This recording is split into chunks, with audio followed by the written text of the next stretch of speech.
শরৎচন্দ্র চট্টোপাধ্যায় শ্রীকান্তর একেবারে প্রথম পর্বের পঞ্চম অনুচ্ছেদ। স্কুলের মাঠে বাঙালি এবং মুসলমানদের ছাত্রদের ফুটবল ম্যাচ, সন্ধ্যা হয় হয় মগ্ন হইয়া দেখিতেছি। বাঙালি এবং মুসলমান দুটো আলাদা কেন লিখলেন? কারণ বাঙালি কথাটার মধ্যে কতগুলো সাংস্কৃতিক পরিচয় আছে। এই যে কোন দেশে কবিতাটার মধ্যে কোন দেশেতে তরুলতা সকল দেশে চাইতে শ্যামল, তার সঙ্গে শুধু তরুলতা হলেই বাঙালি হয় না। চণ্ডীদাসের রামপ্রসাদের কণ্ঠ কোথায় বাজে রে?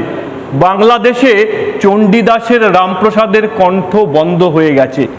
তাই বাঙালি থাকাটা খুব জরুরি। পশ্চিম বাংলাতে বাঙালি হিন্দুর অস্তিত্বটা বাঙালি জাতিটার বেঁচে থাকার জন্য ভীষণ জরুরি।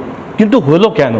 একটু আগে বামফ্রন্টের কথা বললেন, পৃথিবীর কথা আমি বলবো না, আমি একেবারে পশ্চিম বাংলার কথা বলবো। 1998 সালে রবীন ঘোষ বামফ্রন্টের একজন এমএলএ ছিলেন। উলুবেড়িয়া থেকে বাংলাদেশি অনুপ্রবেশকারীদের মহারাষ্ট্রের পুলিশ ফেরত দিতে আনছিলেন। ট্রেন বন্ধ করে দাঙ্গা তৈরি করে সেখান থেকে সেই অনুপ্রবেশকারীদের ছাড়িয়েছেন। কাদের মতো অনুপ্রবেশকারীদের ছাড়িয়েছেন? শাকিল আহমেদ, আমি একটা নাম বলছি, শাকিল আহমেদ।